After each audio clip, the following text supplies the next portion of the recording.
Bonjour et bienvenue dans Quoi de neuf docteur, l'émission santé d'Effervescent. Aujourd'hui, nous allons parler de la santé au travail, maladie professionnelle, accident du travail. Pour ça, nous recevons Isabelle Lafont. Bonjour. Bonjour. Bienvenue chez nous. Vous Merci. êtes consultante RH, vous êtes ancienne responsable des ressources humaines. C'est ça. Et nous recevons Hervé Rouleau, qu'on connaît déjà à l'antenne puisqu'on l'a déjà rencontré il y a quelques mois, qui est spécialiste en prévention des accidents du travail. Bonjour, merci de votre accueil. Merci. Alors, on va commencer par...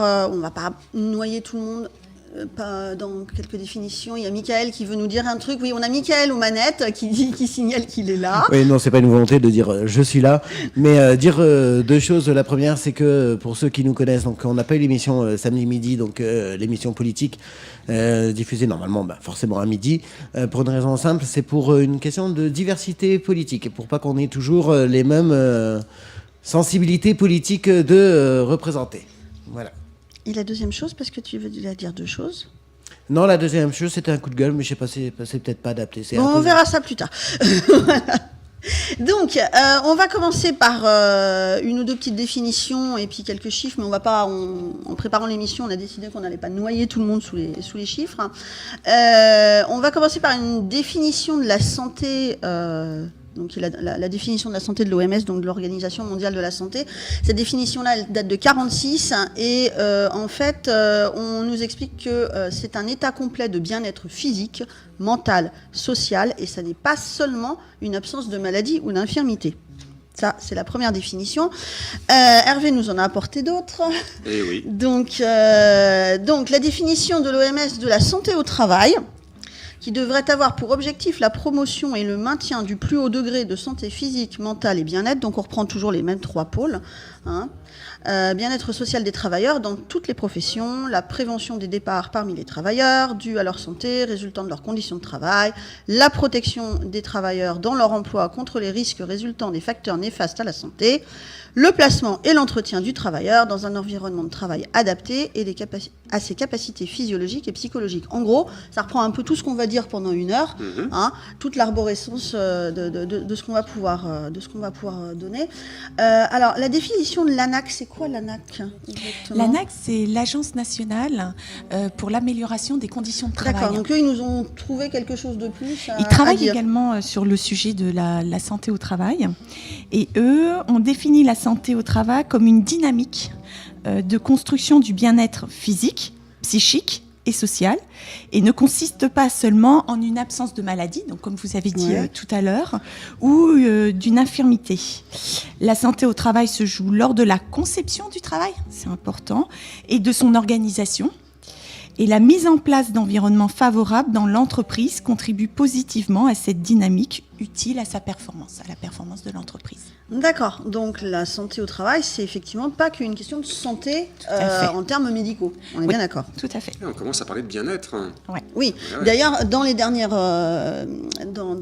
parutions, effectivement, par rapport à la santé au travail, on voit beaucoup de la notion de bien-être, de physique et psychique. Et on en psychique, reparlera, oui. On reparlera tout à des l'heure risques par rapport psychosociaux. voilà, Oui, tout à fait. Alors, on va commencer par le début. On parle d'accident du travail et de maladie professionnelle. La différence entre un accident du travail et un accident tout court, c'est... La première différence est simple, j'ai envie de dire, c'est que l'accident du travail se déroule forcément, a lieu forcément sur le lieu de travail, quel que soit le lieu de travail, que ce soit un chantier, que ce soit une boutique, c'est sur le lieu de travail. D'accord. Et également pendant les heures de travail. D'accord, donc il m'arrive un truc sur mon lieu de travail alors que je suis pas censée travailler, c'est pas un accident du travail. Ça peut poser problème, effectivement. D'accord. Par contre, il y a autre chose dont on entend parler dans le milieu professionnel, ce sont les accidents de trajet.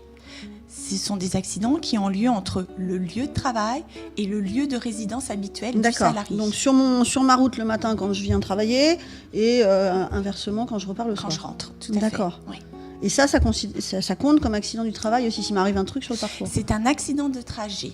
Alors j'insiste, c'est parce que les conséquences ne sont pas les mêmes que pour un accident du travail. D'accord. Un accident du travail, dès qu'il est reconnu en tant que tel par l'assurance maladie, dans ces cas-là, le salarié, la victime, bénéficie donc d'une prise en charge à 100% de tous ses soins. Et également protégé contre le licenciement pendant son arrêt de travail. S'il y D'accord. a un arrêt de travail. Ok. Alors que l'accident de trajet, ce n'est pas du tout la même chose. L'employeur va avoir des obligations pour l'accident de trajet, mais les conséquences ne sont pas du tout les mêmes. D'accord. Notamment, pas de protection contre le licenciement. Alors, Ok. il y a un petit point qu'il faut ajouter, c'est qu'en cas d'accident du travail, il y a effectivement l'apparition de lésions corporelles. C'est quand même quelque chose d'important également. C'est-à-dire que le salarié doit justifier de lésions. Soit il s'est fait un bobo, soit il s'est cassé une jambe, enfin, il y a quelque chose qui s'est produit pour que l'accident du travail puisse être reconnu. Reconnu comme accident C'est du quelque chose travail. d'extrêmement Et important. Michael, qui avait- J'ai une question sur l'accident de trajet. Parce que quand je faisais partie d'un syndicat patronal, il me semble bien qu'on a précisé que l'accident de trajet, c'était uniquement sur le trajet le plus court entre son domicile et son travail. C'est-à-dire que par exemple, quelqu'un qui travaille à Morsan et qui habite à Évry, s'il a un accident à Brétigny, ça ne sera pas considéré comme un accident de trajet. Parce qu'on considère qu'il a fait un détour, en fait. Ouais. Voilà, en fait, ce que va rechercher l'assurance maladie, la caisse primaire d'assurance maladie, À pas payer. c'est de rechercher, ouais, bien sûr, mais quelles sont les habitudes du salarié? Est-ce qu'il avait l'habitude de toujours passer par Brétigny en reprenant votre exemple? Dans ces cas-là, ça fait partie de son trajet habituel pour rentrer ou pour se rendre sur son lieu de travail. D'accord, donc concrètement, je pars de chez moi le matin, j'ai mon gamin dans la voiture, je fais un détour pour le déposer à la crèche, et c'est reconnu que tous les jours je fais la même chose, et ensuite je vais travailler, c'est considéré quand même comme un Absolument. accident de trajet, même si je Absolument. fais un détour. Absolument. D'accord. Absolument. Ouais. Par contre, si tu fais un détour inhabituel qui n'a rien à voir Parce avec que le j'ai fait une de course à déposer, faire ou parce n'importe que tu as quoi. une course à faire, etc., Voilà, etc., d'accord. et qu'il se passe quelque chose sur ce tronçon, là, ça ne sera pas forcément reconnu comme Et si accident dans de mes travail. habitudes, je vais au café. Est-ce que ça compte ou Alors pas le café, ça compte pas. Par contre, peut être considéré comme accident de trajet également un déplacement entre le lieu de travail et le lieu où on prend ses repas. Oui, Ça, c'est également tout à fait. important. Quand on mange, quand on a l'habitude de manger à l'extérieur. À l'extérieur, voilà, je d'accord. pense. Par Ça peut exemple, même être reconnu comme un accident du travail. Exactement, tout à fait. D'accord. Il y a une cantine extérieure ou les commerciaux qui vont au restaurant avec des clients, etc. Ah oui, c'est pas obligé que ce soit la cantine de l'entreprise, Non, ça non, peut ça être peut le être, restaurant du coin. quoi. ouais, Oui, tout à fait. d'accord. Si Absolument. le salarié a l'habitude de se rendre dans un restaurant, dans ce restaurant. D'accord. Oui, donc on est quand même relativement bien protégé du matin quand on arrive, enfin quand on part de chez soi, jusqu'au soir quand on rentre. Oui, alors c'est quand même pas neutre parce qu'on ne va pas inonder nos auditeurs de statistiques, mais les statistiques des accidents du travail du 2013 viennent d'être publiées et il y a une amélioration en France. C'est-à-dire qu'il y a une baisse du nombre d'accidents du travail, il y a une baisse des maladies professionnelles, mais paradoxalement, il y a une augmentation du nombre d'accidents de trajet. Donc là, il y a des choses qu'il faudrait analyser un peu plus en détail, il faudrait peut-être regarder par secteur d'activité, mais ce n'est pas un élément anodin du tout. Autant la prévention commence à porter ses fruits dans l'entreprise, Ouais. mais dès qu'on est dans la voiture ou dans le véhicule de service, il se passe des choses qui font que les statistiques le montrent très clairement. Voilà. Oui, alors on C'est en une reparlera tendance. probablement On en reparlera, effectivement quand on va voir tout ce qui est prévention et action que, Ouais. que peuvent mener les différents partenaires. Mais quand on est dans une entreprise, ça paraît logique que l'encadrement de l'entreprise puisse surveiller les choses et effectivement faire de la prévention ou décréter un certain nombre de modes d'emploi ou je ne sais quoi. Mais quand on est tout seul dans sa voiture, c'est quand même très individuel. Quand même. Enfin, c'est à nous de nous faire notre propre protection vis-à-vis non, des actions. Le salarié a cette obligation d'assurer sa propre sécurité. Si l'employeur lui a donné toutes les instructions, toutes les formations nécessaires pour qu'il assure sa sécurité au travail, ensuite le salarié a une responsabilité. À lui de D'accord. suivre les instructions. Et sur les... À lui de suivre ce qu'on lui a expliqué lors d'une formation ou lors d'une réunion d'information ou ce qui est décrit sur une note de service ou le règlement intérieur. D'où l'obligation, enfin en tout cas le gros conseil de lire les notes de service, le règlement intérieur et... Si on veut résumer les choses en étant très simple, j'aime pas trop mettre les choses dans les tiroirs, mais il faut quand même ranger un petit peu. Il y a 3 causes principales d'accidents du travail. On peut les résumer ainsi. La première, ça peut être une négligence du salarié vis-à-vis d'un certain nombre de consignes qui lui ont été données dans l'exercice de son travail. Négligence du salarié. La deuxième cause, ça peut être une négligence de l'employeur qui n'a pas pris effectivement un certain nombre de précautions. Et on verra après quelles sont ces précautions. Et la troisième cause, c'est l'événement tout à fait imprévisible. Oui, le truc qui est dû à personne en fait. Voilà, quoi. le truc Ouais. qui n'est dû à personne. C'est pour ça qu'on dit souvent que le risque zéro n'existe pas. le truc complètement imprévisible, effectivement, qui fait qu'il va se passer quelque chose à ce moment-là et que ça va provoquer un accident du travail. Mais cette troisième catégorie, c'est vraiment la plus petite. Hein. En général, les problématiques c'est forcément la faute de quelqu'un, quoi. C'est souvent la faute de quelqu'un, et on a souvent tendance à penser que c'est la faute des patrons. Moi, ça fait quand même 3 ans que je fais de la prévention dans des entreprises de 2 à 1000 salariés, et il faut vraiment toujours rappeler aux salariés qu'ils ont des obligations. Par exemple... Oui, on ne met pas tout sur le dos du patron, et non, c'est pas à lui de tout faire. Et quand, effectivement, le téléphone sonne dans la voiture parce qu'on est en train de faire une course entre 2 clients, eh ben, si la consigne du patron, c'est de ne pas répondre, on ne répond pas au téléphone. Sinon, on provoque un accident de trajet. Alors, voilà. petite question, aux est-ce collègues aussi de faire attention quand on appelle sur le portable son collègue, de lui dire est-ce que tu es en voiture ou pas, et je te rappelle. C'est dans les deux sens, c'est faire preuve de bon sens. Mais alors, on Du dit, bon sens, ça c'est le mot. si la consigne du patron, c'est on ne répond pas au téléphone portable quand on est entre 2 clients dans sa voiture. Ouais. Est-ce que l'inverse peut exister? Est-ce qu'on peut avoir une consigne d'un patron de dire il faut absolument répondre tout le temps au téléphone? Vous devez Ça être serait joignable en malvenu permanence. de la part du patron, sachant que téléphoner en conduisant est interdit. Donc, non, Sauf si le véhicule est équipé d'un kit main libre, voilà, qui est encore aujourd'hui toléré. qui est encore toléré. Mais, Oui, profitez-en pour quelques temps, ça ne va pas durer. Moi, j'ai vu des patrons qui appelaient leurs salariés pour faire des tests, alors qu'ils avaient la consigne de ne pas répondre. Pour vérifier Et, que le salarié pour vérifier répondait que le salarié répondait pas. Voilà, tout à fait. Surtout dans des D'accord. métiers où il y a du dépannage, de l'urgence, où il faut être réactif, où il y a un client qui attend, qui se plaint. Voilà, les patrons font des tests parfois. Et puis, de toute façon, c'est 2 points, c'est clair. Voilà, c'est 2 points permis de conduire. Donc, on a tous besoin de garder nos points. Il faut toujours rester ça peut pragmatique aider, et faire preuve de bon sens. Une chose dont on n'a pas parlé, je crois, c'est on a parlé d'accident du travail et d'arrêt de travail. Il n'y a pas de délai de carence, je crois, quand on a un accident du travail par rapport à un accident normal. Oui, tout à fait. Donc on est pris Il y a en charge aucun- directement dès le premier jour de l'arrêt de travail, oui, tout à fait. D'accord. Alors, on va parler un petit peu des maladies professionnelles aussi, puisqu'on va monter en parallèle les deux. Comment est-ce qu'on fait pour faire reconnaître une maladie? Ça a l'air d'être plus compliqué. On a dit tout à l'heure, pour un accident du travail, il faut prouver qu'on a des lésions, qu'on s'est cassé quelque chose, etc. Mais comment est-ce qu'on fait pour faire reconnaître une maladie professionnelle? Alors, pour faire reconnaître une maladie professionnelle, en fait, le Code de la Sécurité sociale a élaboré des tableaux de maladies professionnelles. C'est une nomenclature de toutes les maladies Donc, il professionnelles. faut rentrer dans les cases. Il faut entrer dans Exactement. les cases. Tout à Il y a fait. 100 maladies professionnelles répertoriées. Pas plus.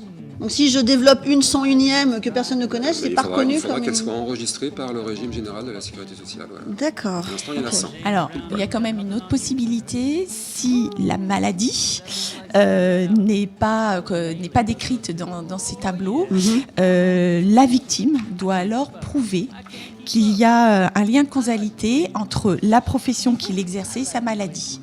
D'accord. C'est à la victime. Alors que pour l'accident du travail, c'est à l'employeur de faire les déclarations, de faire le nécessaire pour que l'accident soit reconnu accident du travail. D'accord, oui. Alors, quand on a effectivement un accident du travail, on a un imprimé à Il remplir. y a un certain nombre de choses, de formalités à remplir. Et une fois qu'on a prouvé qu'on s'est cassé quelque chose ou qu'on est blessé ou je ne sais quoi, là, dans ce cas-là, c'est l'employeur qui gère. Alors que pour une maladie professionnelle, même si on rentre dans les 100, dans la case des 100, C'est la c'est victime. automatiquement à la personne malade qui doit prouver que c'est une maladie professionnelle. Oui. Et D'accord. qui doit, en fait, elle voit ça avec son centre d'assurance maladie. Ensuite, c'est la caisse d'assurance maladie qui va prévenir l'employeur. D'accord. Le salarié peut le faire également, mais c'est ainsi que se déroule la procédure, en fait. Ok. Donc là, du coup, c'est au malade de faire C'est au malade de faire sa déclaration. Ouais, d'établir sa preuve. D'accord. Et alors, elle a été établie comment, cette liste de 100? Parce que Enfin, j'imagine qu'il y a l'amiante, entre autres, et ce genre de choses qui sont des allergies ou des choses qui sont très reconnues, mais maladie professionnelle, avec, suivant la nature même d'une personne, ça peut être n'importe quoi, en fait. Alors, ça peut être effectivement des problématiques articulaires. On va reparler Oui, des on reparlera des musculo-squelettiques. Ça peut être des problématiques liées à l'amiante, effectivement. Il y a beaucoup de maladies professionnelles qui sont des maladies respiratoires, liées soit à l'inhalation de de produits chimiques dangereux ou de poussière, je pense au monde du bâtiment. Il y a beaucoup de maladies professionnelles liées à des allergies également. Ouais. Allergies à des produits dans le monde de la coiffure, dans l'industrie, dans la chimie, etc., etc. Ça tourne toujours à peu près autour de ces pôles-là. Et puis il y a des maladies qui se rapprochent un peu plus du secteur médical, par exemple, puisque dans le domaine médical, certaines affections sont reconnues comme maladies professionnelles. D'accord, dans un Tu veux exemple, un exemple peut-être, oui. Oui, je vais te le trouver. D'accord, donc on va le laisser plonger dans ce tableau. En Il va fait, nous pour trouver ça. résumer ce que vient de dire Hervé, c'est qu'il faut absolument que la maladie ait un lien Avec l'emploi, avec l'activité. professionnelle. D'accord. Tout à fait. Oui. Alors, oui. Non, je voulais juste, comme on est en direct, bien sûr, passer un coucou à Jean-Marc qui te regarde sur sa télé. Bonjour Jean-Marc. Il te regarde sur sa télé, ainsi que Isa. Sur sa télé. Ah oui. Oui, alors moi la technique, c'est pas mon truc, mais maintenant on est sur la télé, c'est les. Non, alors on est disponible sur les Freebox. Voilà. Mais C'est ça que là, j'ai il est sur son ordinateur, il a mis en D'accord. grand écran Oh, il Bénédicte. m'a mis en grand écran. Waouh. Et on a Merci Isa, Jean-Marc. et on a Isa qui dit que voilà, il y a que des bons conseils avec Bénédicte. Oh bah c'est gentil. Et je lui adresse Bon. un conseil, c'est de C'est ça, répondre à vas-y, ses mets-nous la SMS. pression encore un petit peu. Alors Bénédicte, En avant. le nom de code, c'est le RG76, Bien qui sûr, je ne correspond connais à que lui. une maladie liée à des agents infectieux ou parasitaires contractés. en Ah, les milieu maladies nosocomiales. Enfin, les maladies nosocomiales, Les mais maladies version nosocomiales, professionnelle et non pas Voilà. version malade. Qui D'accord. concerne effectivement le secteur hospitalier, mais également les établissements de soins à la personne, les maisons de tout à retraite, fait. ou de soins à domicile. Voilà. Oui. Et pour les gens, alors on en reparlera, on aura l'occasion, on en avait parlé un peu dans l'émission sur les infirmières, effectivement, des BMR, des fameuses bactéries multirésistantes, mais qui effectivement peuvent entraîner des maladies des professionnels de santé cette fois-ci, et pas forcément que des malades qui sont dans le même établissement. D'accord. Merci pour l'exemple. Oui, écoute. Tu vois, mon petit coucou a eu le temps de te. Exactement. Si vous avez besoin de combler, vous n'hésitez pas, vous me demandez. Sachant que la première des maladies professionnelles en France, c'est celle qui est enregistrée au tableau 57 de la Sécurité sociale. Ce sont donc les fameuses troubles musculo-squelettiques, donc les maladies articulaires, Les périarticulaires, TMS. les TMS. D'accord.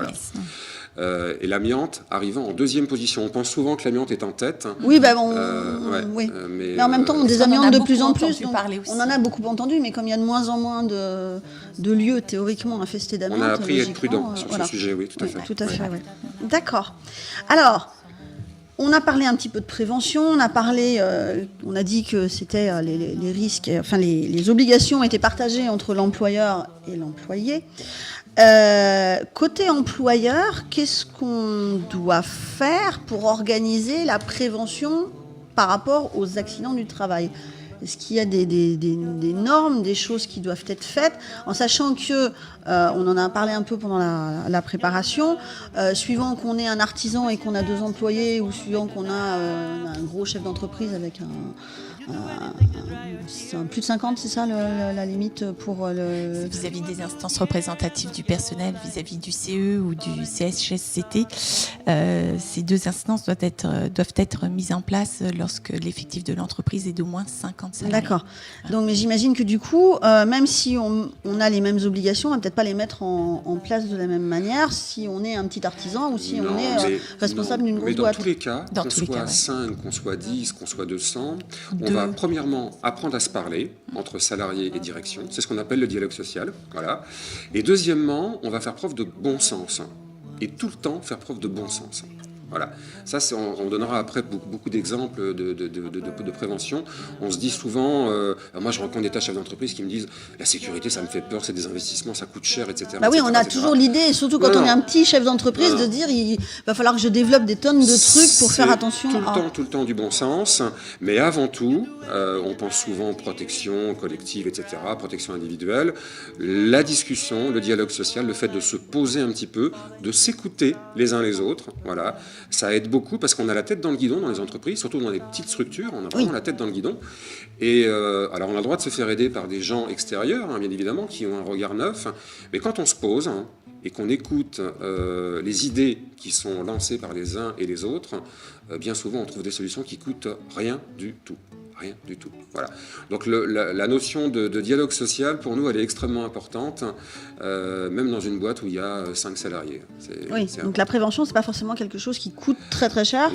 Non. non. Oui. Alors après, Néanmoins, il y a quand même, je vais revenir sur le cadre juridique, il y a quand même des obligations pour l'employeur. Alors, il a quoi comme obligation, notre employeur De désigner un référent sécurité.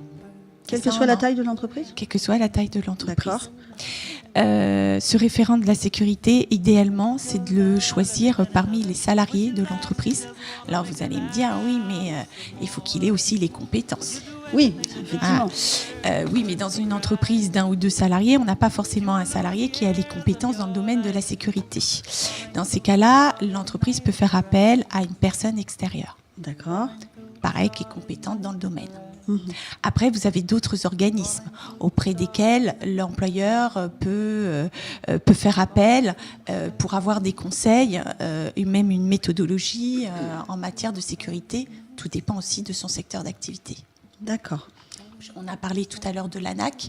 L'ANAC peut intervenir et fait même des interventions à titre gratuit.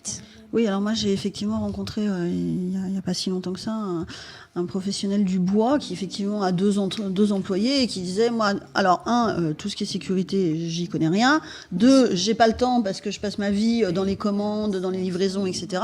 et qui a effectivement fait appel à quelqu'un, je sais plus si c'était l'ANAC ou autre chose, mais qui avait fait appel à un organisme Bien sûr, il faut se faire aider, il ne faut pas hésiter. Pour l'aider à mettre les choses au carré. Aussi, qui est très bien, l'INRS, leur site internet, il y a beaucoup d'informations, il y a beaucoup de formations aussi. Après, dans le domaine du bâtiment, il y a un organisme, je ne me rappelle plus de son nom. L'OPPBTP. Ouais. Mais il y en a bien plein sûr. d'autres. Voilà. Bon, c'est les plus connus que je donne, mais c'est vrai qu'il y en a d'autres. Mais l'employeur a une obligation de résultat en matière de sécurité. Obligation de résultat, pas qu'une obligation de moyens. Obligation de résultat. D'accord. De résultat, ça veut dire que sa responsabilité pénale peut être engagée pour certains accidents. Et puis moi, c'est ce que je dis toujours par rapport à cette fameuse sécurité au travail, c'est que oui, on se dit toujours, on n'a pas le temps, on n'a pas... Voilà, mais le jour où il y a un pépin, c'est à ce moment-là qu'on se dit, j'aurais su... Oui, j'aurais pu passer 5 ou 10 minutes à faire telle ou telle chose, ou même 1 heure ou 2, effectivement. Parce que pour moi, c'est le propre de la sécurité, c'est qu'on se dit toujours... dans l'absolu, c'est pas grave, on n'en a pas besoin, voilà, on est comme ça, on y va, quoi. Mais c'est vrai que... Et c'est le principe de l'assurance, de toute voilà. façon. C'est, voilà, on paye à vide, entre guillemets, à fond perdu, sauf que le jour où on a un problème, on est bien content de l'avoir. Mais moi, sincèrement, l'expérience que je peux avoir dans toutes les boîtes que je vois, l'employeur, les employeurs ne sont pas laxistes en matière de sécurité. Simplement, parfois, effectivement, ça va vite et on ne se pose pas. Non, c'est pas une question de laxisme, mais c'est effectivement le fait que c'est pas leur domaine et que du coup, ils n'ont pas forcément le temps de se poser la question. Et puis ils ont également beaucoup d'autres soucis. Enfin, il faut que l'entreprise fonctionne. Oui, voilà. Et malheureusement, c'est c'est pas par mauvaise volonté, par intention. C'est que voilà, ils passent à côté. Pas une priorité pour eux. D'où l'importance de ce que disait Hervé tout à l'heure, l'importance du dialogue social, l'importance que le salarié fasse remonter aussi ses observations sur ses observations en matière de sécurité de travail auprès de son employeur, qui lui disent tiens, j'ai besoin de telle protection. Et puis il y a un point qu'il ne faut pas oublier, c'est l'exercice du droit de retrait qui est inscrit au Code du travail. Un salarié qui considère que sa sécurité est mise en cause ponctuellement dans le cadre de son travail a le droit de refuser, de dire à son patron je ne me sens pas en sécurité, donc il faut trouver une solution, sinon je ne fais pas cette mission. Voilà. Mes amitiés à tous les chauffeurs de bus qui connaissent bien Par exemple. cette législation. Sur ça, il n'y a pas de souci. Hein. Oui, non, mais cela dit, c'est vrai que oui, c'est reconnu par le droit du travail de dire si on peut prouver ou au moins justifier qu'on ne se sent pas en sécurité. Ça arrive tous les jours, bien sûr, ça arrive tous les jours. Sauf qu'une fois de plus, comme il n'y a pas de dialogue, on ne l'entend pas. On ne Ou l'entend on pas. ne veut pas l'entendre. Oui, on va juste retenir que monsieur machin a décidé qu'il n'allait pas bosser aujourd'hui. Voilà. Quoi. Et donc, D'accord. on va effectivement interpréter. Alors après, il ne faut pas non plus interpréter, il ne faut pas exagérer du côté du salarié, ni du patron, bien évidemment. Mais il y a quand même des situations où on n'a pas le droit de... Tout à l'heure, quand on regarde un petit peu les statistiques, on s'aperçoit que les métiers de l'intérim on connaissent beaucoup d'accidents du travail. Dans beaucoup d'entreprises, on prend des intérimaires pour les mettre à des boulots difficiles. On les protège mal, on les forme mal, et ils n'ont pas intérêt à la ramener.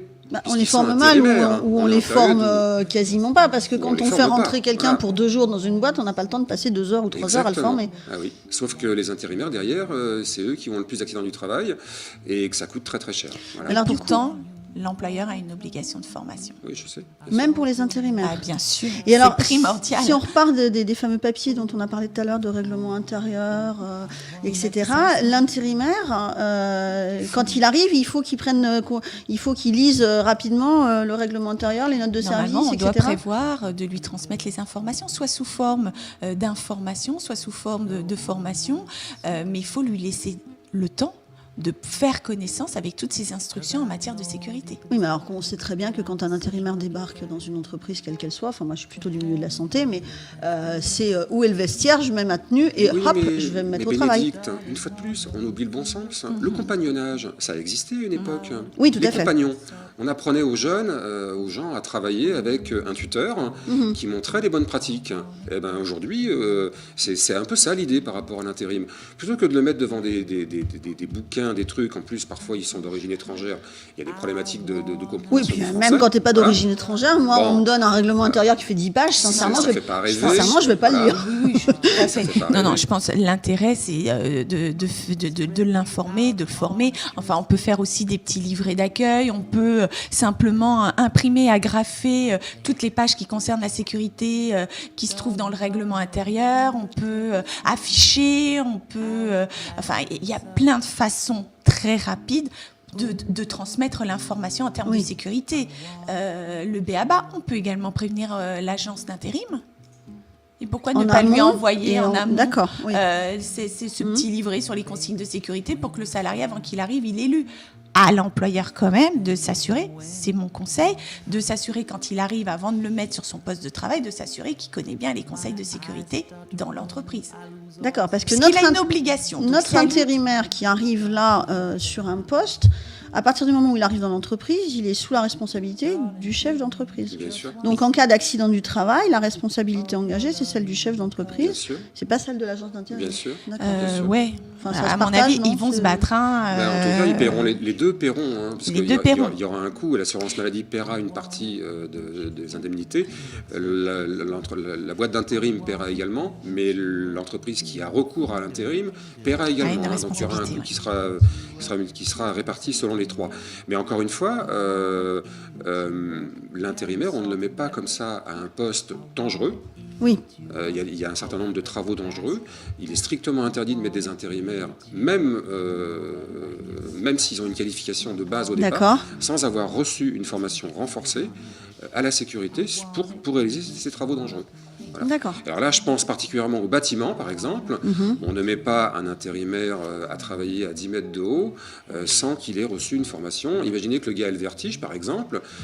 Oui. C'est tout bête. Encore une fois, revenons à du bon sens. On ne met pas un gars qui a le vertige sur un échafaudage à 10 mètres de haut. Voilà. On va lui faire autre chose. On va réorganiser le travail, on va se parler, on va en discuter et on va réorganiser les postes. En général, dans le bâtiment, les gens sont polyvalents. Hein, donc, Oui, tout on à peut fait. très bien mettre un intérimaire à un autre poste et puis mettre sur l'échafaudage quelqu'un qui n'a pas le vertige. Voilà. Alors les gens sont polyvalents, sauf que quand on prend un intérimaire, souvent c'est pour le mettre en remplacement de monsieur machin qui était à tel poste, et souvent on met l'intérimaire à la même place. Ouais, parce qu'on ne se pose pas la question. Oui, tout Ouais, à fait. parce qu'il faut aller vite, parce qu'il y a des délais à tenir, Oui, parce bien, qu'il y a ouais. des clients qui attendent, etc. etc. Oui, encore une fois, on en C'est revient à vrai. la même chose, c'est qu'effectivement, le chef d'entreprise, sa préoccupation majeure, c'est C'est faire fonctionner l'entreprise. son entreprise, et pas forcément de faire de la sécurité. Alors, tout à l'heure, on parlait de prévention. J'ai un bel exemple. Je suis intervenu il n'y a pas très longtemps dans une belle boîte du bâtiment, dans le département de la Marne. Vraiment un des majors du bâtiment. Et la première cause d'accident du travail dans cette entreprise, c'était je me bloque le dos. Voilà, à force de manutentionner des charges lourdes, de porter des charges lourdes, et je passe les problématiques de posture, etc. Mais on portait des choses extrêmement lourdes, et un quart des accidents du travail concernaient les intérimaires. Donc il était clair que quand on discutait avec le personnel, les salariés, on leur demandait de décharger des camions avec des étais, des échafaudages, du matériel extrêmement lourd. Un mammouth, hein, est-ce que tu sais combien ça pèse un mammouth? Alors, un mammouth, Déjà, ça à pèse part 36 kilos. l'ancêtre de l'éléphant, Bon. je sais pas ce que c'est qu'un Alors, mammouth. Donc, il y a des mammouths qui peuvent peser jusqu'à 36 kilos, et on avait donc des salariés qui déchargeaient 2 ou 3 camions remplis de mammouths, hein, qui ne D'accord. pesaient que 36 kilos, donc ça durait quasiment toute la journée. Voilà. C'est quoi un mammouth? Un mammouth, Oui. c'est un morceau d'étai, c'est une pièce d'étai. D'accord. Voilà, donc c'est des pièces ça en n'a pas acier. 4 pattes et une trompe. Et c'est ce qui permet de construire des échafaudages. Voilà. Bon. D'accord. Alors, il se fait que j'ai eu la chance, moi, de former 100 personnes dans cette entreprise et d'entendre l'avis des salariés, d'entendre l'avis des patrons et de regarder aussi les statistiques. Et on voyait bien que les intérimaires qui étaient pris aussi sur ces postes de déchargement se bloquaient le dos et il y avait beaucoup d'accidents par rapport à ça. Eh bien, on s'est posé et puis le choix de la direction a été de dire, premièrement, on va réfléchir à des investissements. Là, il y a un coût sur du matériel en aluminium qui est beaucoup plus léger, mais quelque part qui a une rigidité et les mêmes performances. Donc c'est un investissement qui va faire qu'à terme, on va s'y retrouver parce qu'on aura moins d'absentéisme, de toute façon. Oui, puisqu'on aura moins de personnes en arrêt, voilà. effectivement. L'absentéisme en France, c'est 8 milliards d'euros quand même en 2013, tout secteur d'activité confondu. Donc on peut quand même se poser un petit peu, se poser des questions. 8 milliards d'euros liés à l'absentéisme. Donc il y a eu cet investissement, ce choix d'investissement qui a été fait d'acheter du matériel en aluminium plus léger, voilà, qui est un investissement pérenne. Et ensuite, les chefs de chantier se sont posé la question d'organiser le travail différemment. Donc, en fait, on a appris aussi à porter à deux, par exemple. Parce que dans le bâtiment, c'est un métier d'homme. Quand on porte un mammouth tout seul, voilà, ça se fait pas. Eh ben non, on a pris l'habitude de porter à deux. Et surtout, on a également pris l'habitude de faire comme les sportifs. C'est-à-dire que le matin, avant la prise de poste, on fait un échauffement. Voilà, ça dure 5 minutes. Tout bête, et il y a les intérimaires. pas, c'est du bon sens, ça coûte rien l'échauffement. Si ça fait 5 minutes fois X personnes sur un chantier qui ne travaillent pas. Il faut faire comme en Chine, il faut les mettre tous avec de la musique à faire leur échauffement tous ensemble. Il y a des coachs spécialisés dans ce domaine. Voilà. Et ça fait de la cohésion d'équipe en plus. Oui, ouais, c'est génial. C'est génial. Ouais. Voilà, donc vous saurez au moins combien pèse un mammouth maintenant. Bon. Oui, tout à fait. C'est un arcasé dans puis on une sait ce que conversation. c'est maintenant. Et on sait ce que c'est qu'un mammouth. D'accord. Donc, effectivement, j'ai perdu le fil. Je sais plus, mais on va y arriver. Ça se voit. Alors, merci. On en était sur les obligations de l'employeur en matière de prévention. Je suis perturbée avec tes mammouths. Je suis désolé, je vais allumer la lumière. Et en fait, on avait abordé une autre obligation, c'était la formation et l'information en matière de sécurité. Voilà. Y compris des intérimaires. Oui, y compris les intérimaires, y compris quand on fait appel à des consultants, enfin à des personnes extérieures. D'accord. Alors, quand on voit les entreprises, là on est plutôt sur des petites entreprises, quand on arrive à la taille du dessus, donc au-delà de 50 salariés, on a des instances qui se mettent en place, et notamment le CHSCT, qui est le comité je ne sais jamais. Comité d'hygiène, de sécurité et des conditions de travail. C'est ça. Merci. Bon, et alors, c'est qui ce CHSCT? Il fait quoi là-dedans du coup? Alors, comme son nom l'indique, le CHSCT s'occupe des conditions de travail, de la sécurité au travail et de l'hygiène. Donc, on va le consulter. On va le consulter, par exemple, alors, il faut que je fasse attention aux mots que j'utilise entre consulter, l'informer, parce qu'il y a des conséquences imposées par le Code du travail. Par exemple, on a parlé des accidents du travail. Dès qu'il y a un accident du travail, on informe le CHSCT. Et on va l'informer, on va lui donner dans quelles conditions, parce que c'est peut-être à ce moment-là, le CHSCT va se rendre compte, ou même l'employeur peut lui demander de mener une enquête pour essayer de comprendre ce qui s'est passé, pourquoi il y a eu tel accident et quelles actions correctifs peuvent être peut-être apportés. Le CHSCT est consultatif. Il faut analyser les accidents du travail, c'est super important. C'est encore une occasion de plus de discuter et de se poser. Il faut analyser. Oui, de savoir pourquoi, quelles sont les circonstances, si ça peut se répéter, s'il y a d'autres cas dans l'entreprise. S'il y a d'autres cas, si c'est toujours le même type d'accident qui se reproduit. C'est une fois de plus l'occasion de se parler, au lieu de s'engueuler. Oui. Et il agit également, on parle beaucoup de sécurité, mais il agit aussi pour la santé psychique du salarié. Donc, alors ça, c'est l'aspect bien-être qu'il y a dans la fameuse définition de la santé au travail. On peut faire reconnaître un problème psychologique comme maladie professionnelle? Non, pas aujourd'hui. Et pas comme... D'accord. Donc tout ce qui est psychologique, ça va rester de la prévention en fait. Pour l'instant, le stress n'est pas reconnu comme maladie professionnelle. Voilà, donc ce n'est pas la 101e maladie professionnelle inscrite au régime général.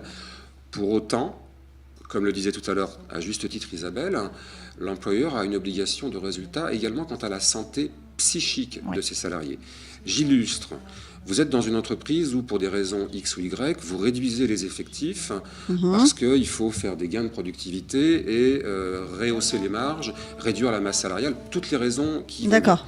Un certain nombre de salariés, et il y a eu un exemple il n'y a pas très longtemps, se retrouvent en surcharge de travail. Oui, puisqu'ils sont obligés de se répartir le travail Voilà, de ceux qui sont plus là. Absolument. D'accord.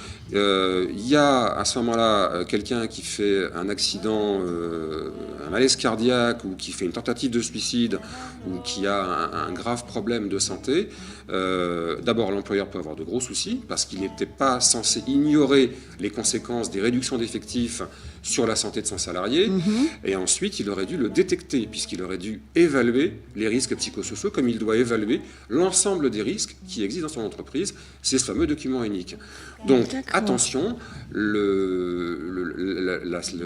la santé mentale aujourd'hui, enfin, je veux dire, il s'est passé des choses il y a quelques années dans des grands noms dans l'industrie automobile, mais pas si récemment, France Télécom, beaucoup plus récemment, France Télécom aussi, mais plus récemment dans des entreprises plus petites où on avait réduit les effectifs et où certaines personnes travaillaient 15 heures par jour. Oui, on met énormément de pression sur ceux qui restent en termes de quantité de travail et puis de productivité, ce qui fait qu'au bout d'un moment, ça pète, quoi. Au point de péter un boulon. Je ne sais pas si on peut dire ça à la radio, mais... Si, on peut. Au point de péter un boulon. Voilà. Alors, On dit justement, tout ce qui concerne l'aménagement du travail, l'organisation du travail, l'employeur doit consulter le CHSCT à ce sujet.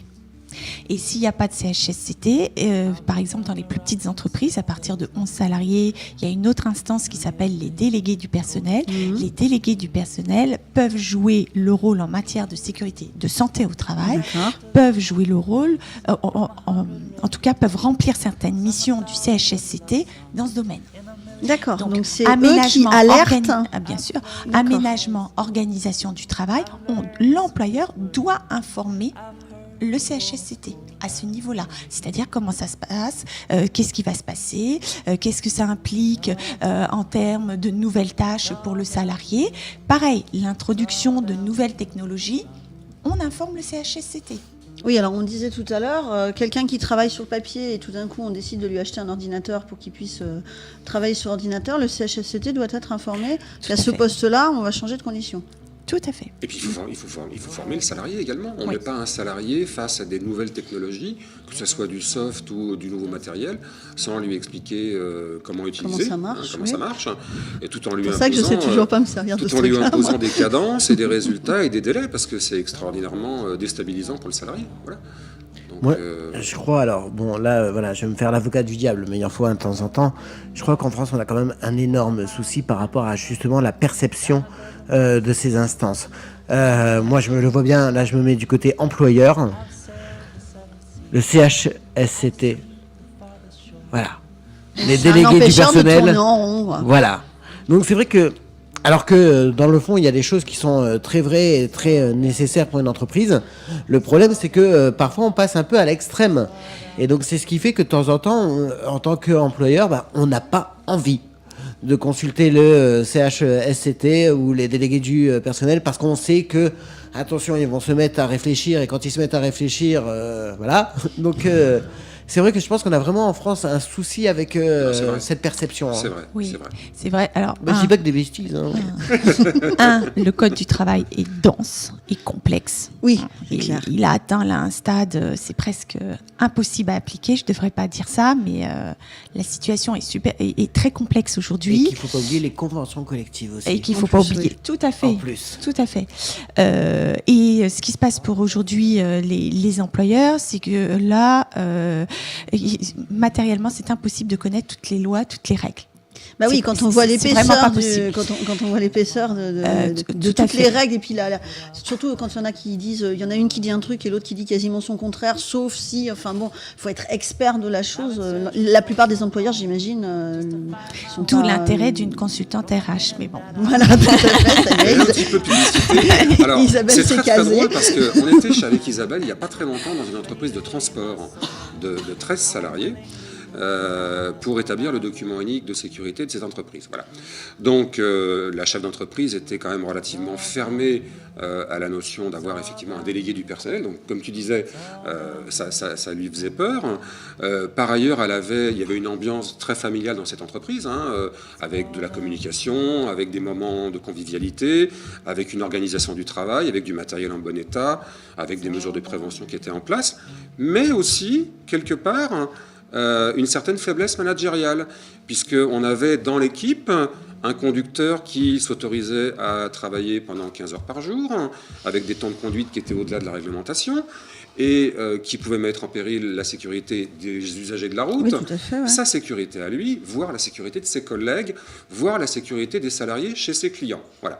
Parce que quand on conduit un peu trop longtemps dans une journée, on peut avoir un accident, oui. Et un accident mortel. Voilà. Et là, on avait face à nous, avec Isabelle, une chef d'entreprise qui hésitait quant à la décision. Manifestement, il fallait aller au niveau du disciplinaire, là, quelque part. On ne pouvait plus tolérer ça. Ouais. Et le côté familial... oui, fait qu'on n'a pas envie de... Oui. Voilà. Mais néanmoins, il déclarait travailler 15 heures, mais on se rendait bien compte que ce n'était pas du travail effectif. Et à un moment, il faut aussi rappeler, dans une entreprise, il n'y a pas que l'employeur qui a des obligations. Chacun a des responsabilités et chacun a des droits. Et je pense que aujourd'hui, il est nécessaire de bien rappeler à chacune des parties quelles sont leurs responsabilités et quels sont leurs droits. Et l'employeur, souvent, quand il prend des décisions, c'est pas uniquement pour embêter le salarié, je généralise, mais c'est aussi pour le bien de l'entreprise, pour l'organisation, le bon fonctionnement de l'entreprise. Voilà, j'ai toujours cette anecdote en tête. J'ouvre une parenthèse que je refermerai très rapidement. Mais la pause des congés payés. Mon patron, il n'a pas voulu que je pose mes congés à telle date. Oui, il faut savoir que c'est lui qui décide quand tu peux partir en vacances. Et quand il prend cette décision, c'est en fonction de l'organisation. Le bon fonctionnement de l'entreprise, voilà. Pour maintenir une activité. C'est pas pour t'empêcher de partir en vacances au mois d'août, ou c'est pas pour t'empêcher. Il n'y a pas uniquement ce côté-là. C'est pas juste pour embêter le salarié, voilà. C'est parce qu'il faut que la boîte continue à tourner, enfin sauf si la boîte décide de fermer, mais pour ceux qui continuent à tourner 12 mois sur 12, effectivement, il faut que ça puisse continuer à tourner, donc il faut un minimum de salariés. Et pour répondre à Michael à propos des délégués du personnel et du CHSCT, ou du comité d'entreprise, certes, c'est des contraintes, ça je le reconnais tout à fait, mais c'est aussi l'occasion d'établir un dialogue entre la direction et des salariés de l'entreprise. Mais je pense que ça dépend vraiment aussi de la taille de l'entreprise. Oui. Et c'est vrai aussi que quand on se lance dans une activité en tant qu'entrepreneur, on n'est pas là pour ça. Non. On est là pour faire fonctionner l'entreprise. Mais on peut voir aussi que le comité d'entreprise, maintenant, chaque individu est différent. Mais on a tous un intérêt, c'est que l'entreprise fonctionne. Que ce soit pour garder son emploi, voilà. En tout cas, notre fameux référent santé-sécurité au travail, il peut jouer un rôle aujourd'hui, puisqu'il peut finalement soulager un petit peu le chef d'entreprise sur toutes ces questions de prévention, ce qui ne dédouane pas le chef d'entreprise de sa responsabilité civile. Mais ça lui permet d'avoir une aide sur le terrain qui peut faire remonter des choses. Il est le relais de la direction, il est le support, et ça permet au chef d'entreprise de continuer son job commercial, de gestionnaire, etc. Et d'avoir quelqu'un qui est vigilant à sa place, entre guillemets, ou en tout cas en collaboration avec lui. Tout à fait. Et je trouve qu'on n'a pas beaucoup parlé de prévention quand même pendant cette émission. J'étais cette semaine dans une entreprise qui fait de l'installation de chauffage, et du ramonage et de la pose de pompes à chaleur. Voilà. Et puis, en discutant avec le chef d'entreprise, il m'explique, mes salariés portent des gants, des lunettes, des chaussures de sécurité, etc., etc. Donc on va chez un chantier, chez un particulier, chez qui on allait poser des radiateurs. Et puis moi, vous savez, je suis très terrain, donc je rentre dans la camionnette en même temps que les ouvriers. Quand ils arrivent, il pleuvait, ça tombait bien, je me suis mis à l'abri. Et puis je commence à discuter avec un ouvrier. Il me dit, ça fait 5 ans que je suis dans la société, qu'est-ce qu'on est bien dans cette petite entreprise, il y a vraiment beaucoup de dialogue avec le patron, tout se passe bien. Et puis je le vois qui ouvre une boîte avec ses chaussures de sécurité, qui étaient manifestement toutes neuves. Je lui dis, mais vous venez de les remplacer, vous les portez tous les jours, elles sont toutes neuves, on dirait que vous n'en avez jamais servi, vous les mettez habituellement. Alors là, il a eu l'honnêteté de me dire, c'est pas très très pratique quand même de travailler avec des chaussures de sécurité. Mais non, c'est vrai que je les porte pas. Voilà, je les ai, mais je les porte pas. Elles étaient toutes neuves. Voilà. Donc on revient à nouveau au rôle du salarié. Oui, là, c'est de la responsabilité du salarié. C'est plus l'entreprise, c'est plus le chef d'entreprise qui est en l'employeur, cause. parce que l'employeur lui a donné des chaussures de sécurité. Enfin, Donc il a rempli sa part. voilà. Oui. J'espère qu'il lui a dit que c'était obligatoire, qu'il lui a expliqué aussi. C'est pas uniquement une question d'obligation, c'est aussi une question de pédagogie, d'expliquer, voilà, tes pieds sont protégés, voilà, les chaussures de sécurité, c'est pour te protéger, c'est pour toi te protéger. Et puis surtout, Isabelle, par rapport aux autres, par rapport aux collègues. Moi, j'ai Les travaillé dans le chaussures de sécurité, transport. je vois pas. Parce que pourquoi monsieur Untel ne les porterait pas, aurait le droit de ne pas les porter, alors qu'on demande aux autres sûr. collègues La de les totalité porter. des autres. Il y a aussi une notion d'exemplarité. Moi, quand je travaillais dans le transport, un garçon qui se pointait le matin sur le quai sans ses chaussures de sécurité, il repartait. Voilà. Alors il pétait un boulon, il hurlait, mais il revenait un quart d'heure après avec ses chaussures, puis il prenait son poste. Mais entre-temps, il m'avait menacé de planter les clients, de ne pas faire son boulot, etc. Mais il revenait un quart d'heure après, il avait réfléchi. C'est là où le dialogue est extrêmement Oui, important, bien sûr. puisque si on y réfléchit, sur les chaussures de sécurité, il existe toute une gamme de chaussures de sécurité, dont certains qui sont plus confortables et qui peuvent éventuellement être mieux acceptés par les salariés. Mais quelque chose qu'il faut dire par rapport aux équipements de protection individuelle, donc les fameux EPI et EPC, c'est que c'est de la responsabilité du salarié si jamais l'entreprise les a fournis. C'est-à-dire que s'il arrive à un accident du travail et que l'employeur prouve qu'il a fourni les EPI et que c'est le salarié qui ne les a pas portés, la sécurité sociale se retournera sur le salarié. Absolument, tu as raison. Et dernière chose quand même, petite minute culturelle, la chaussure de sécurité est une invention estonienne, donc il faut le dire. Hein, Donc bon. elles sont très bien, ces Voilà. chaussures de sécurité. 1929, Maurice Morel, qui se faisait appeler le roi du bout dur. Voilà, et tout à fait, et qui a sa tombe dans son village, je À sais Saint-Thion. plus, voilà. Eh oui.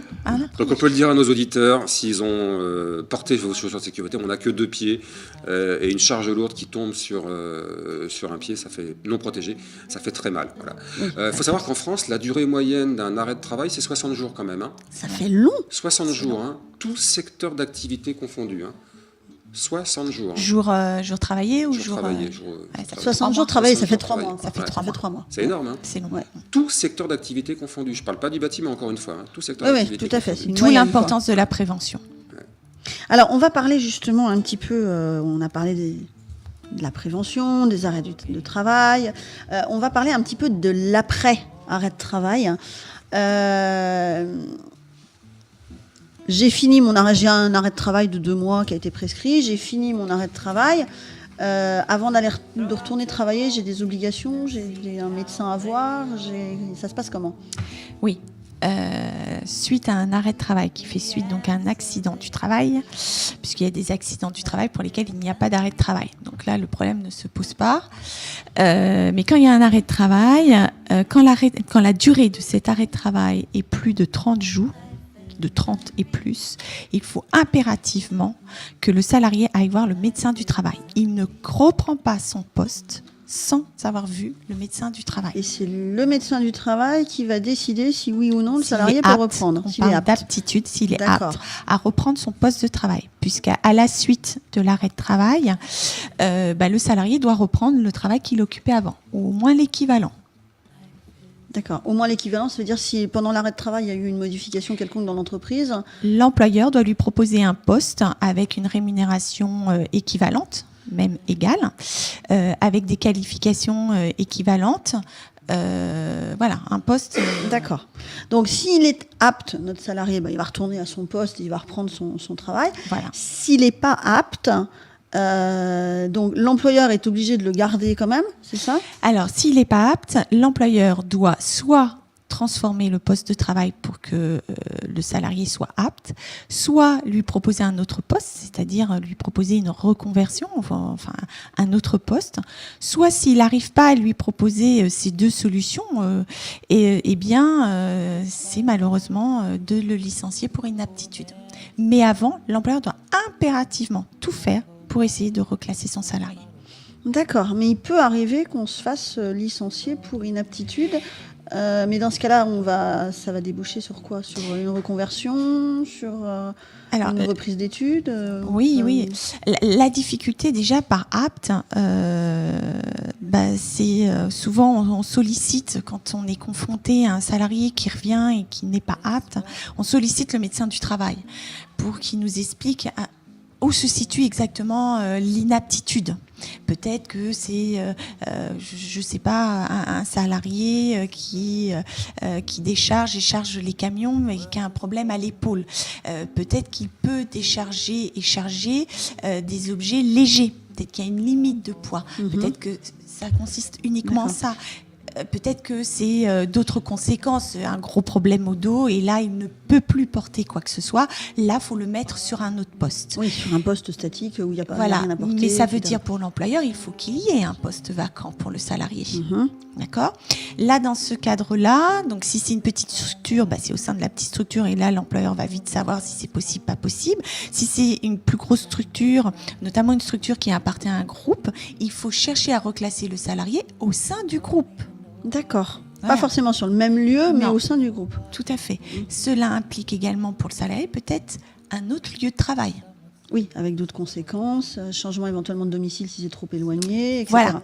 D'accord. Est-ce que le salarié va accepter, oui ou non? Donc c'est pour un peu anticiper et vous expliquer pourquoi on en arrive au licenciement pour inaptitude. Oui, il y a tout un tas de choses qui se passent avant la solution finale, entre guillemets, qui est, vraiment, on ne peut pas vous garder, donc on vous licencie.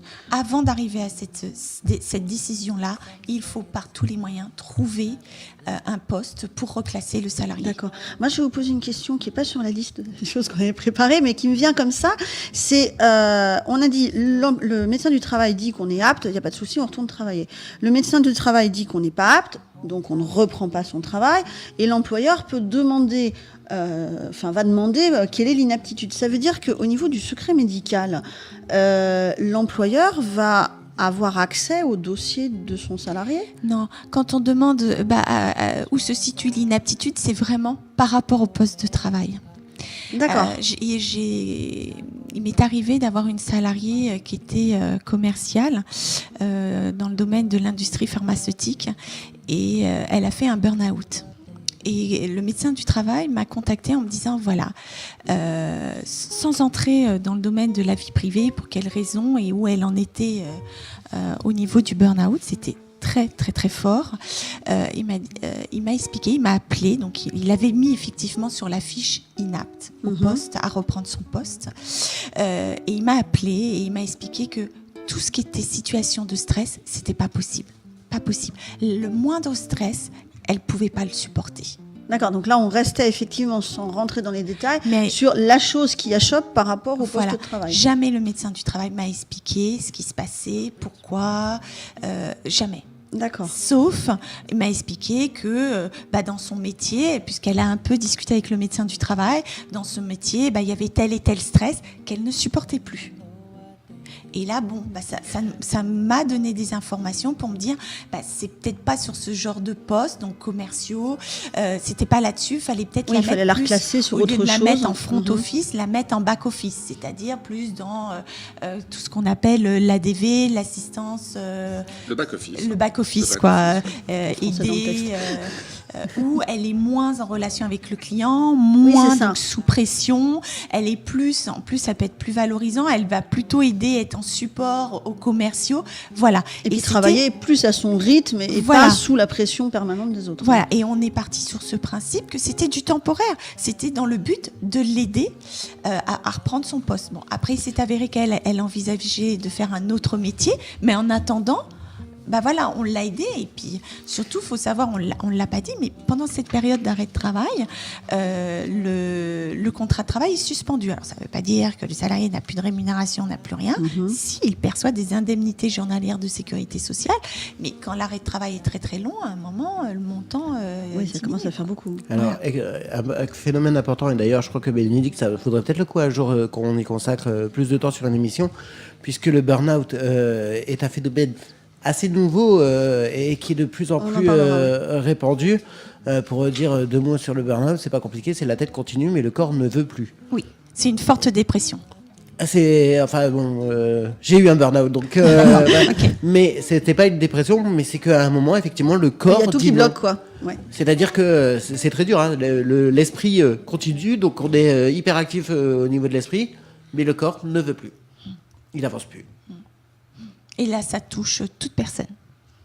Oui, quelle que soit la catégorie. Quel que soit, là, il n'y a pas de critères préalables. Tout le monde peut être touché. Alors, on va faire un petit aparté sur la fonction de médecin du travail, puisque on va le dire quand même, c'est vrai qu'on a du mal à trouver, on a eu du mal à trouver un médecin du travail et bon, on est. D'ailleurs, on l'a pas trouvé. D'ailleurs, on l'a pas trouvé puisqu'on n'en a pas. Voilà. Bon, mais c'est quand même une charge. Alors, quand on cherche la définition du médecin du travail, c'est quelqu'un qui est spécialisé effectivement dans tout ce qui est conditions de travail. Mais là, si on reprend l'exemple que vous avez donné, ça veut dire que le médecin du travail va devoir prendre connaissance des conditions de travail de la personne pour pouvoir ensuite voir si l'état de la personne est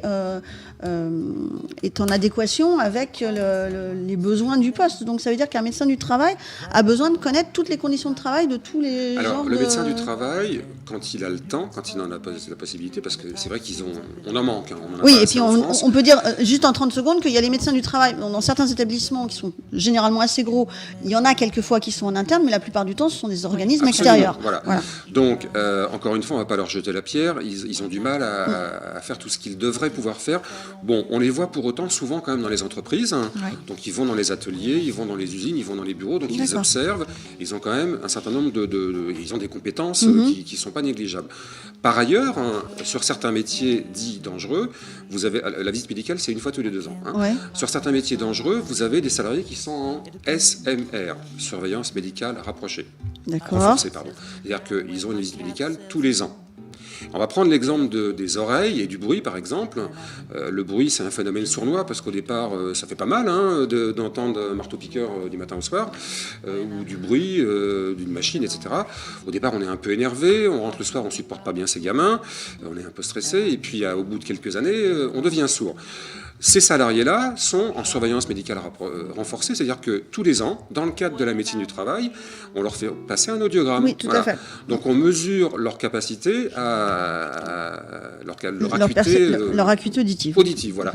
Donc là, le médecin du travail, s'il capte quelque chose qui commence à déconner, il a un devoir effectivement d'alerte de l'employeur. D'ailleurs, il le fait. Et il peut justement intervenir avant qu'il ne soit trop tard, puisqu'il y a un appareil de mesure qui précise très clairement que l'acuité auditive est en train de diminuer. Je vois que tu regardes l'horloge.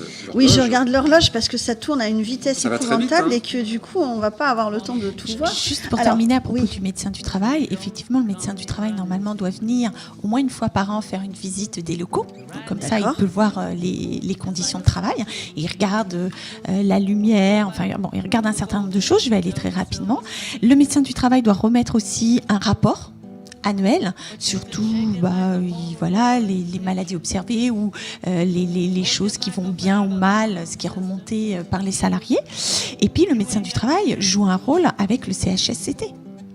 D'accord, en lien avec le CHSCT. Bien sûr, on peut lui demander de venir à propos des aménagements du travail en termes d'ergonomie. Alors c'est vrai, il n'est pas ergonome, mais il peut quand même donner des conseils. Oui, ou faire appel éventuellement à un spécialiste quand il y a vraiment un besoin. Il y a des ergonomes également. Tout à fait, d'adaptation de poste de travail. D'accord. Ok. Alors, c'est vrai que l'heure tourne très très vite. Tu avais encore des choses à nous dire. Oui, mais moi je pense qu'on va pouvoir proposer une prolongation de la discussion, pourquoi pas via Facebook, puisqu'on est tous en lien les uns avec les autres. S'il y a des gens que ça intéresse de continuer. On va peut-être pas donner trop d'exemples d'accidents du travail, parce que ça serait des horreurs, et puis c'est pas forcément très intéressant pour nos auditeurs. Je voulais proposer qu'on revienne sur les fameux TMS. Oui, les troubles musculo-squelettiques. Qui est le mal du siècle et qu'on rattache souvent à des problématiques de port de charge ou à des problématiques de position, de position forcée au niveau des articulations. Mais il n'y a pas que ça. Très franchement, il n'y a pas que ça. Et aujourd'hui, il y a de nombreuses études qui prouvent que la pression de la hiérarchie, la pression psychologique, tu veux dire. La pression psychologique, l'organisation du travail ou la désorganisation du travail, la non-écoute des collaborateurs. On en revient à notre fameux dialogue social. Hein. Le petit chef qui fait du harcèlement ou du pseudo-harcèlement derrière, hein, tout ça sont des facteurs qui augmentent les troubles musculo-squelettiques. Donc les mauvaises conditions de travail psychologiques vont augmenter l'organisation, le management, l'écoute, le dialogue, tout ça, au-delà du port de charge. Vous savez, il y a des secrétaires, des assistantes, c'est pas dangereux a priori le métier d'assistante, hein, mais qui souffrent de TMS parce que... C'est pas dangereux, oui, c'est pas dangereux physiquement, mais on la est toujours souris, dans la le même poignet, position. Voilà. Oui, un mais problème Au niveau du clavier, au niveau... Un exemple de TMS que je connais bien forcément, c'est dans le nettoyage industriel. Il faut savoir que justement l'utilisation des fameuses serpillères maintenant est proscrite à cause des TMS. Parce que à force d'essorer les serpillères... Ah oui, les essorer à la main. Voilà, Ouais. donc ça crée des problèmes de troubles poignet, musculo-squelettiques. etc. Ouais, tout à fait. Travail Et je- répétitif. ouais, et je sais que dans un autre cadre, tu parlais aussi des personnes qui sont des hôtesses de caisse, qui font toujours les mêmes rotations, qui font toujours les qui mêmes répètent mouvements et le qui même ouais. geste avec des cadences qui sont plus ou moins imposées parce qu'on les surveille quand même quelque part. Oui. Hein. Donc c'est vrai que, pour en revenir à notre assistante qui est derrière son bureau, c'est vrai que l'ergonomie de son poste de travail est importante, hein, c'est extrêmement important, mais n'oublions pas également que le fait de ne pas avoir d'informations, le fait qu'il n'y ait pas de communication, le fait qu'il n'y ait pas d'organisation du travail, ça perturbe beaucoup à la fois les salariés, l'entreprise, les clients et au final le chef d'entreprise. Et personne Oui, n'est c'est gagnant. vrai. Donc, Pas de prise en considération des conditions de travail, de la façon dont le salarié va effectuer son travail. Voilà, ça aussi, on peut s'interroger. Comment tu vas réaliser telle tâche? D'accord, oui.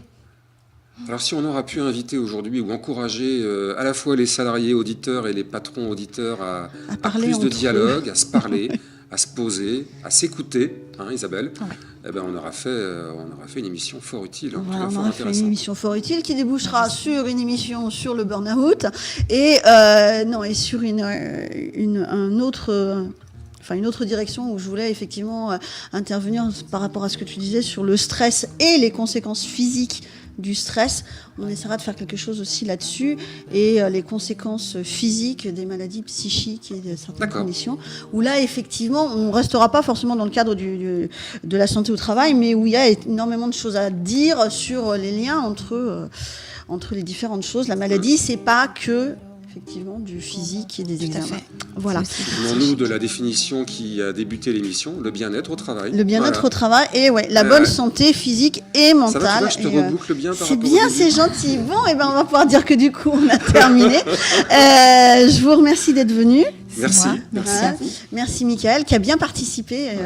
Toujours. Ça dépend des thèmes. Il y a des thèmes où tu participes un petit peu moins. La dernière fois, oui, c'était un peu plus C'était un compliqué. petit peu moins. Voilà. L'émission dans 15 jours, le thème n'est pas encore tout à fait fixé, donc je ne vous le dirai pas. Et dans un mois, on se retrouve autour du diabète de type 1. La semaine prochaine, c'est Rémi qui prend la suite. Donc, au revoir et à dans 2 semaines.